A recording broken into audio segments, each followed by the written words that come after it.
안녕하세요. 이작가야입니다. 사랑하라, 하고 싶은 일을 하라. 오늘도 시작해 보겠습니다. 편한 마음으로 한번 들어보시기 바랍니다. 5. 들으라, 낮추라, 받아들이라. 안토니오 교부는 3세기 초 그리스도의 말씀에 따라 사막으로 들어가 최초의 위대한 수도원 운동을 일으켰다. 수천만 명의 사람들이 위대한 성인의 모범을 쫓아 하나님의 지혜를 추구하고자 그를 뒤따랐다. 은수자 가운데 일부는 이집트의 깊은 고독 속에서 한 장소에 굳게 머물렀고 동물이나 절벽에 기거하며 종교적인 수행을 실천했다. 또 어떤 이들은 좀 더 큰 무리를 지어서 담을 둘러 하나님의 성곽을 짓고 평생토록 그 수도원을 떠나지 않기로 약속한 사람들만을 받아들였다. 이집트 사막의 수도자들은 내부에 하나 혹은 두 개의 공간이 있는 움막을 세웠다. 각각의 움막은 서로 멀찍이 떨어져 있어서 아무도 침묵 속에 있는 다른 사람을 방해하지 못하게 했다. 구원을 받기 위해서는 무엇을 해야 하는가? 이것이 그 시대의 중대한 물음 가운데 하나였다. 그들은 단념을 통해 그리고 정신의 훈련을 통해 높은 차원의 자기 포기에 도달하려고 했다. 이를 통해 하나님께 가까이 나아가는 것이 훈련의 목적이었다. 사막 교부들의 지혜는 합리적인 지식과는 아무 관련이 없다. 수도자들은 우리 시대의 특징이 되어버린 그리고 기술과학의 진보로 3년마다 2배로 불어나는 정보의 과잉을 대단히 수상쩍게 여긴다. 사막 수행의 전통에 서 있었던 중세 신비주의자 십자가의 성 요한은 모든 것을 아는 데 이르고자 한다면 아무것도 알려고 하지 말아야 한다고 말한 적이 있다. 좋은 가문에서 태어난 프란치스코 성인도 박식함을 멀리했다. 학문과 연구에 기초하고는 있으되 근본적으로는 개인의 이익을 추구하다가 결국 무책임으로 끝나는 교만함이 그 박식함 속에 깃들기 쉽다는 것을 프란치스코 성인은 잘 알고 있었기 때문이다. 이른바 박사들을 만날 때마다 그는 유보적인 태도를 취했다. 파두아의 안토니오에게 보내는 편지에서 그는 수도자들이 학문 때문에 거룩한 기도와 내면의 정신을 소멸하는 일이 없도록 하라고 주의를 주었다. 프란치스코는 지식이 사람을 부풀게 하고 겸손을 위협한다고 보았다. 이 아시시의 성인은 학문을 향한 야심보다는 소박한 지혜를 추구했다. 주님께서 나에게 너는 이 세상에서 바보가 되어야 한다고 말씀하셨다. 그분은 무엇보다 우리를 이 지혜의 길로 인도하기를 원하신다. 맨 처음 그리스도교가 당시 모두가 따르던 세속적 가치를 과감히 떨쳐버린 것은 혁명과도 같은 사건이었다. 그리스도는 인간의 곤궁과 비참함을 짊어지셨으며 드러내놓고 약한 사람과 평범한 사람의 편에 섰을 뿐 아니라 거룩한 단순함과 영혼의 가난함을 신성한 원칙으로 격상시키기까지 했다. 여기서 단순함이란 미련함이 아니라 지혜에 이르기 위한 어리석음이다. 성경은 이것이 피조물의 첫 번째 과제라고 말한다. 성 아우구스티노도 말했듯이 인간은 저 깊은 곳에 있는 거룩한 단순함의 높이에 이르기 위해 참 스승이면서 항상 참 제자로 남아야 하며 언제나 몸을 낮출 줄 알아야 한다. 바오로 사도도 고린도에 있는 믿음의 형제들에게 이렇게 부탁했다. 여러분 가운데 자기가 이 세상에서 지혜로운 이라고 생각하는 사람이 있으면 그가 지혜롭게 되기 위해서는 어리석은 이가 되어야 합니다. 교회의 스승 가운데 하나였던 리지웨의 테레사는 어떤 특별한 일이 아니라 평범한 일을 잘하는 것이야말로 완전함의 정점이요 가장 어려운 일이라고 가르쳤다. 그리고 그녀 역시 이 작은 길의 대가였다. 이집트의 사막에서는 이러한 깨달음들이 영적 수행의 토대였다. 시간이 얼마 지나지 않아 위대한 정신의 대가들이 하나둘 나타나기 시작했다. 그들이 한 말이나 글을 제자들이 적거나 모아둔 것이 있는데 대부분 아주 짤막한 문장으로 구성되어 있고 기껏해야 서너 쪽에 이르는 분량이다. 그중 다음과 같은 것이 있다. 하나님은 우리 안에 있는 세 가지 부분을 살피신다. 하나는 생각, 또 하나는 말이며 그리고 나머지 하나는 행동이다.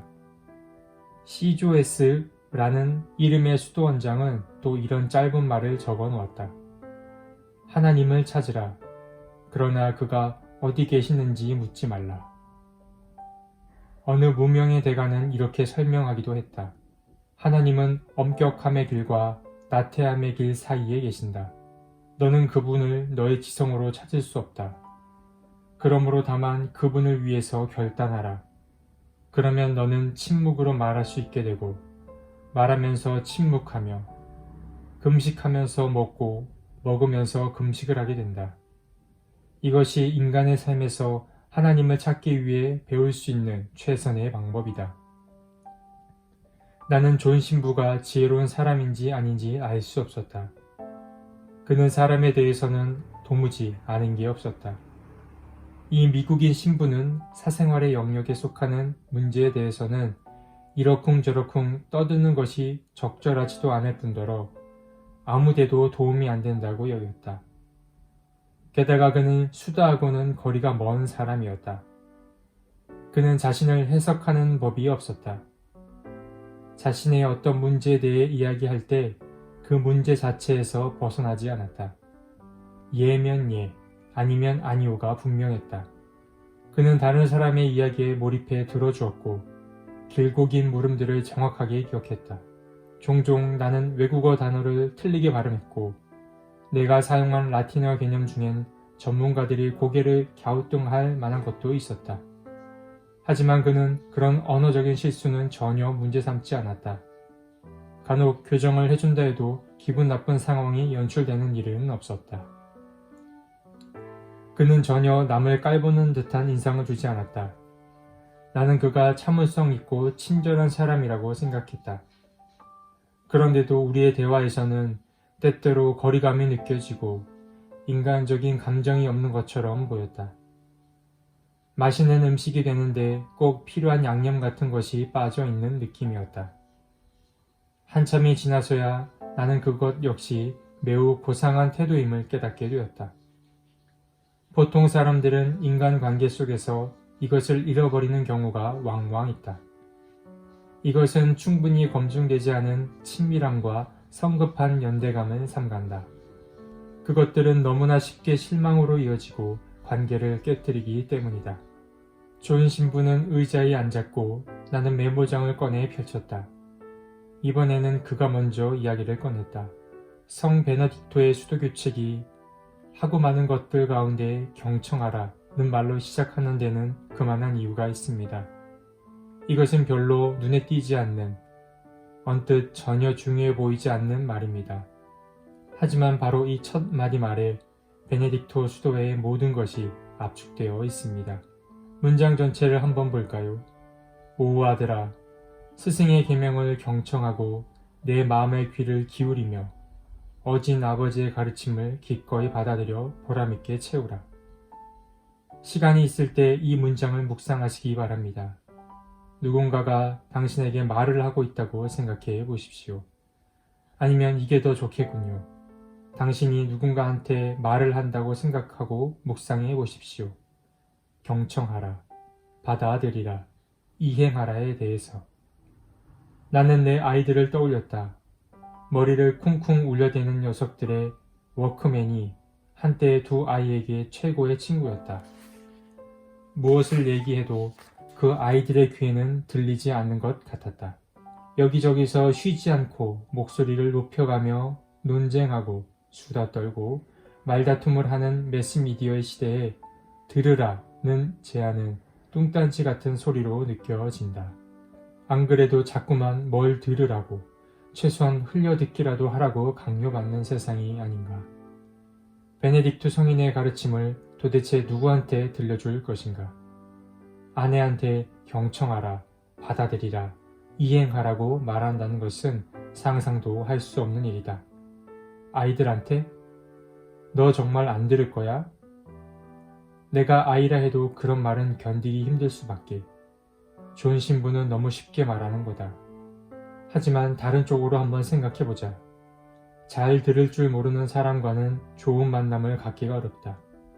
괜히 피곤해지기만 한다. 겨우 한마디밖에 안 꺼냈는데 자기는 더 많이 알고 있다는 식으로 누가 부탁하지 않았음에도 일장연설을 늘어놓는 이들이 있다. 대개 그런 사람들의 이야기는 사람들이 가장 듣기 싫어하는 내용이다. 잘 듣는 것, 즉 경청은 어려운 일이다. 자기의 말에 귀 기울일 것을 요구하지 않고 오히려 다른 사람에게 말할 기회를 주는 것, 나아가 그것을 받아들이고 이해하는 일에는 초인적인 노력이 필요하다. 세상이 점점 소란스러워질수록 떠벌이 장사꾼 같은 사람들의 고함 소리가 우리의 귀에 더 많이 들려올수록 그 많은 목소리의 소용돌이 속에서 정말 들을 만한 목소리를 가려듣는 것은 어려워지기 마련이다. 이전 세대의 독일인들의 경우 불과 얼마 전까지 히틀러의 추종자들로서 독재와 대량 학살에 연루되었던 사람들의 말을 경청하기란 불가능했을 것이다. 사람들이 교회의 말에 더 이상 귀 기울이지 않는 데는 필요한 시기에 꼭 필요한 말은 하지 못하면서 존엄의 상징인 띠를 두르고 다니는 종교 관리인들의 책임이 크다. 저들의 입이 잠잠한데 어떻게 저들의 말을 들을 수 있단 말인가. 성 베네딕토의 수도 규칙은 근원적인 진리를 간단한 언어로 지시한다. 베네딕토의 슬로건 기도하라 그리고 일하라가 조화롭고 온전한 삶의 토대가 되고 그리스도교의 풍요로운 정신유산이 된 것처럼 경청하는 자세 또한 그 길을 가기 위한 전제 조건이었다. 좋은 신부의 권고에 따라 나도 혼자서 이 주제에 대해 묵상해 보았다. 들을 줄 모르는 사람은 스스로 고통스러운 감정에 시달릴 뿐 아니라 남에게 배울 자세가 되어 있지 않으며 어리석고 무지한 상태에서 벗어날 수가 없다. 잘 듣지 못하는 사람에게는 의사소통이 불가능하며 깊이 있는 관계 맺음도 어렵기만 하다. 이웃과의 관계 혹은 초월적인 차원과의 관계도 마찬가지다. 후자의 경우 경청은 필수 조건이다. 어쨌거나 신성한 로고스, 즉 말씀은 살아있다.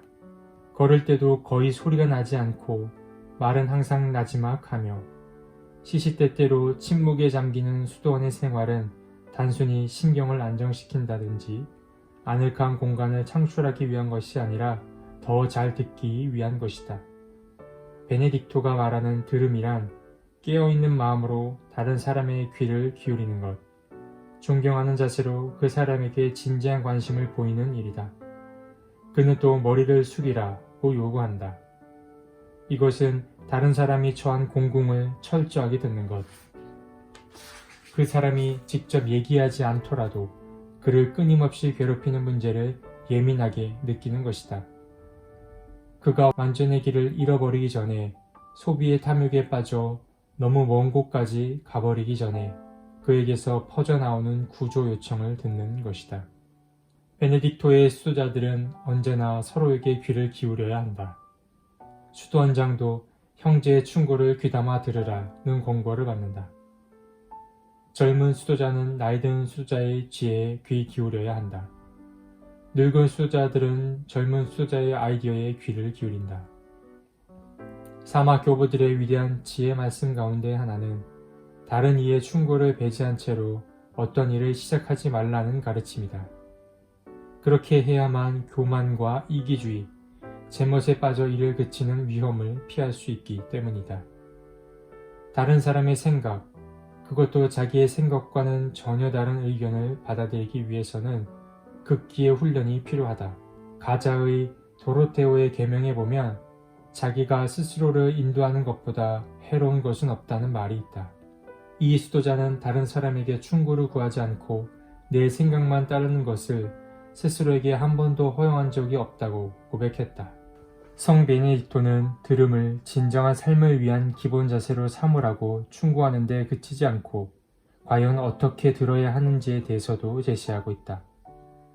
몬테카시노의 수도자는 일반적인 것이 아니라 본질적인 것을 추구한다. 그는 여기서도 좀 더 본질적인 차원으로 치고 들어가려고 한다. 존재하는 모든 것들의 경우와 마찬가지로 인간에게도 유일하게 쓸모있는 기관이 하나 있다. 바로 마음, 즉 심장이다. 무슨 뚱딴지 같은 소리냐고? 인간은 오직 마음으로만 제대로 보고 느낄 수 있으며 마음으로만 올바르게 들을 수 있다. 몬테카시노의 수도규칙서는 차갑고 기계적인 들음이나 군대식의 복종이 아니라 내면에서 우러나오는 살아 움직이는 들음을 촉구한다. 내 마음에 귀를 기울이라. 마음의 귀는 바로 지금 여기서 말하는 것만을 듣는 것이 아니라 과거의 일까지 들을 수 있는 귀를 말한다. 신체적인 청각기관이 미치지 못하는 깊이와 높이에서 울려 나오는 소리까지 듣는 것이다. 성 베네딕토의 규칙은 모든 것을 하나도 빼놓지 않고 듣는 들음을 가르치지는 않는다. 이를테면 쇼핑센터의 시끌벅적한 소리나 전파 방해 방송, 우리를 유혹하는 것들의 소리까지 들으라는 것은 결코 아니다. 우리는 참되고 믿을 만한 것을 말하는 유일한 분의 목소리, 스승의 목소리를 경청해야 한다. 수도자들의 가르침에 따르면 침묵과 경청, 즉 하나님이 양심이라는 마음속 음성을 통해 말씀하시려는 것에 자신을 열고 받아들이고자 하는 자세는 지혜의 첫걸음이다. 경청과 받아들임과 이행은 영적인 삶의 세 가지 기본 원칙이다. 들음과 대답은 꼭 들숨과 날숨 같다. 존 신부가 말했다. 마음의 귀로 듣고 그것을 심화시키세요. 그것을 받아들이고 실천하세요. 하지만 이 일을 위해서는 고요함이 필요합니다. 성경이 우리에게 가르치듯이 하느님은 강하고 거센 폭풍이 아니라 고요하고 부드러운 바람의 속삭임으로 우리를 찾아오시니까요. 들음은 언어상으로 복종과 맞물려 있다.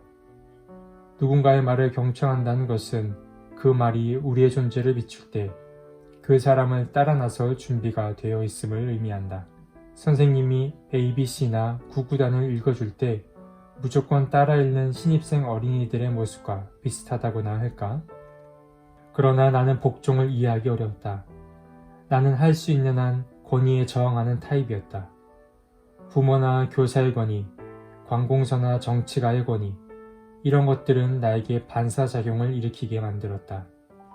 제 뜻이 아니라 아버지의 뜻이 이루어지게 하십시오. 이 얼마나 불합리한, 아니 위험한 생각인가. 내게는 지금 당장 불복종이 필요해 보였다. 불의에 대한 저항, 타협을 허용하지 않는 거부, 굴욕이 아니라 자기 주장을 내세워야 했다. 외부의 간섭은 각자의 인격이 지닌 자율성의 권리에 대한 침해가 아닌가. 자율성에 대한 고집은 나에게 자기 방어의 한 형태였다. 하지만 그와 동시에 나는 이런 입장을 취하며 사는 것이 끔찍할 정도로 힘든 일이라는 걸 의식하고 있었다. 때로는 그런 자세가 자기 의식의 표현이 아니라 오히려 정반대의 독립성 결여의 표시였음을 고백하지 않을 수 없었다. 존 신부가 말했다. 복종에 대한 일반적인 생각으로부터 자유로워져야 합니다. 만일 당신이 이 개념을 자꾸 권력이나 압제와 연결시킨다면 복종의 신비를 결코 발견하지 못할 겁니다.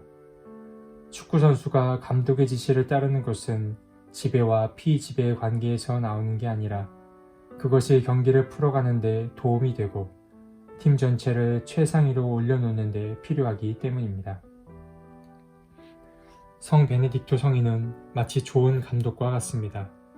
그는 죽기까지 복종하신 예수 그리스도를 지향합니다. 그리스도 역시 복종이라는 버팀목이 없었더라면 십자가의 길을 가지 못했을 것입니다. 베네딕토 성인은 사람들 속에 분열되어 있는 여러 조각들을 다시 하나로 결합시키는 것, 바로 그것을 목표로 삼고 있습니다. 그는 말합니다. 불순종의 나태로 물러갔던 그분께 순종의 노고로 되돌아가거라 라고. 수도자들은 겁쟁이가 아니다.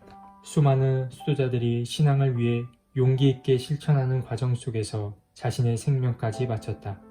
이들이 독선을 멀리하고자 가능한 한 눈에 띄지 않게 수도원의 질서에 순응하고 수도 규칙이 요구하는 대로 불평 없고 지속성 있는 삶의 자세를 매일같이 유지하는 것은 쉽게 공감할 만한 성격의 것이 아니다.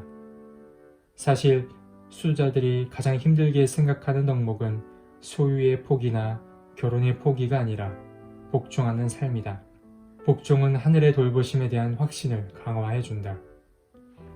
강제 수용소에서 생을 마감한 가르멜 수도원의 에디트 슈타인이 남긴 유명한 말처럼 하나님이 자기에게 무슨 일을 원하실 때는 반드시 그 일을 할 수 있는 힘도 주신다. 어려운 건 그래도 어려운 법이다. 수도 초년생들에게는 스승의 말을 받아들이고 거기에 순종하는 것을 배우는 기간이 가장 어려운 단계이다. 초보자들은 수도원에서 점 얼마 동안을 보낸 뒤 명문화되지 않은 무슨 법칙을 따르기라도 하듯 그야말로 모든 것을 뒤집어엎고 모든 것을 바꾸어야 한다. 그들은 언뜻 보기에 철저히 모순되고 시대와 상응하지 않는 규칙과 훈련 앞에 서게 된다. 스승은 이제 갓 수도자의 길에 접어든 사람의 이런 내적 갈등을 건강한 발전으로 받아들인다. 하지만 이 단계를 극복하는 것은 그만큼 중요한 일이다. 그러지 않고서는 복종의 위대한 신비에 진정으로 가까이 다가갈 수 없기 때문이다. 중세의 신비 사상가들은 인간이 겪게 되는 모든 문제의 가장 큰 원인은 고집이라고 지적했다. 전쟁을 미연에 방지하고 평화를 이루는 데 가장 큰 장애가 되는 것이 바로 자기의 권리에 대한 주장과 거만함이다. 성 베네딕토는 폭력과 불화와 전쟁의 악순환을 단칼에 끊어버리려면 불의로 인해 고난을 당하더라도 그것을 참고 견뎌낼 수 있어야 한다고 주장한다. 존 신부가 말했다. 이제 다시 한번 듣기와 말하기의 주제로 돌아오지요. 우리가 내뱉은 말, 입으로 전하는 말이 중요한 것은 그 말이 우리 의식에 전혀 다른 충을 뚫고 들어올 수 있기 때문입니다. 누군가가 이야기로 들려주거나 눈앞에서 소리내어 읽어주는 말은 눈으로 묵묵히 읽는 글과는 전혀 다른 차원을 지니고 있습니다. 듣는 사람이 된다는 것은 근본적으로 다른 사람의 말에서 배울 자세, 그의 말을 선물로 받아들일 자세가 되어 있음을 뜻합니다. 마치 귀가 먹은 것처럼 꽉 막힌 사람이 아니라 자기를 활짝 여는 사람. 자기 안에 추진장치를 켜고 안테나를 최대한 끌어올려 우리의 일상적인 세계의 경계선을 훌쩍 뛰어넘는 존재까지도 포착할 준비가 되어 있는 사람을 의미합니다. 한번 들은 내용들이 서로 충돌하면서 흐지부지 흩어져 버리지 않게 하려면 그 내용을 자기 안으로 끌어들여 심화하는 작업이 반드시 필요합니다. 여기서는 분석과 비판보다는 아우름과 합침, 따름이 중요합니다. 이런 의미의 복종이라면 그것은 한 가족의 삶뿐 아니라 일반적인 관계 속에서의 삶을 조화롭게 해주는 기본 전제 조건이다. 놀랍게도 참으로 많은 이들이 은행이나 관공서 업무 혹은 어처구니 없는 유행을 따라가는 일에 있어서는 자신의 자율성을 철저하게 포기할 준비가 되어 있다. 하지만 자신의 삶의 유익한 복종을 위해 자기 집착과 자기 실현을 일단 접어두어야 하는 영역에서는 어김없이 맹목적인 복종의 부당성 운운하며 버티기 시작한다. 성숙한 사람과 복종이 서로 대립각에 서 있는 것은 아니다. 생각과 행동에 대한 책임은 누구에게도 면제될 수 없다. 역설적으로 들리겠지만 복종이 자유의 전제 조건이 될 때가 자주 있다. 사소함에 얽매이지 않으려는 자유 말이다. 존 신부가 나를 바라보며 말했다. 당신이 모든 일, 정말 모든 일을 항상 스스로 선택해야 한다고 상상해 보십시오. 끔찍한 일 아닌가요? 반대로 당신의 아내가 당신한테 이 와이셔츠를 입어라, 저 넥타이를 매라 하면서 말을 해줄 때 부담이 줄어드는 기분이 든 적은 없었나요? 그리스도인은 자유를 사랑하는 사람들입니다. 그들은 평등과 민주주의의 토대를 형성했으며 성 베네딕토의 규칙은 평등하고 독립적인 선거권의 모범입니다. 이렇게 한번 상상해 보세요.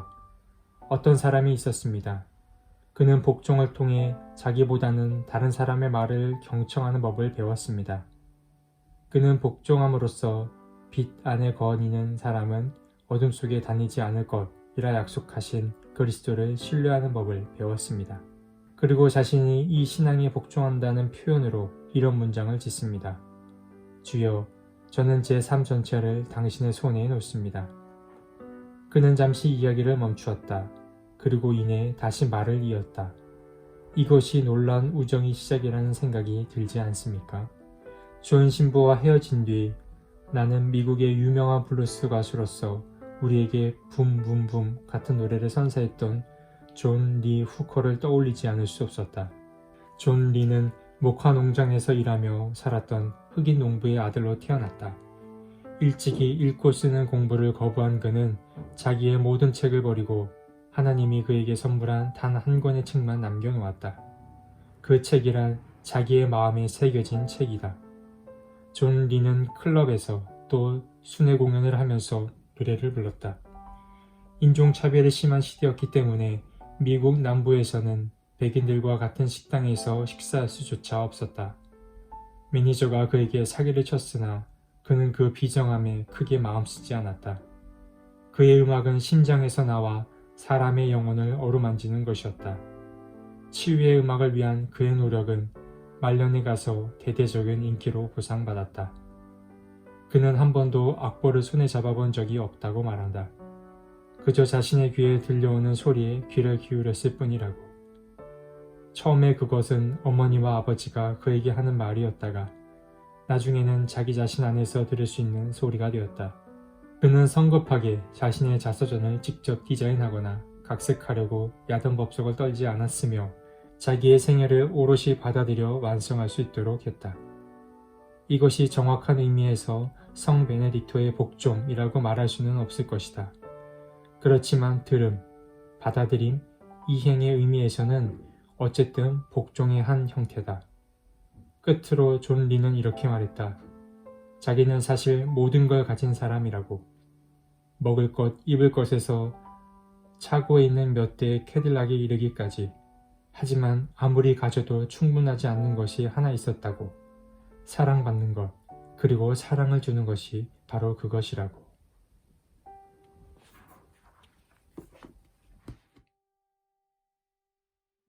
오늘 함께 나눌 구절은 바로 이것입니다. 나는 복종을 이해하기 어려웠다. 나는 할 수 있는 한 권위에 저항하는 타입이었다. 부모나 교사의 권위, 관공서나 정치가의 권위, 이런 것들은 나에게 반사작용을 일으키게 만들었다. 제 뜻이 아니라 아버지의 뜻이 이루어지게 하십시오. 이 얼마나 불합리한, 아니 위험한 생각인가. 내게는 지금 당장 불복종이 필요해 보였다. 불의에 대한 저항, 타협을 허용하지 않는 거부, 굴욕이 아니라 자기 주장을 내세워야 했다. 외부의 간섭은 각자의 인격이 지닌 자율성의 권리에 대한 침해가 아닌가. 자율성에 대한 고집은 나에게 자기 방어의 한 형태였다. 하지만 그와 동시에 나는 이런 입장을 취하며 사는 것이 끔찍할 정도로 힘든 일이라는 걸 의식하고 있었다.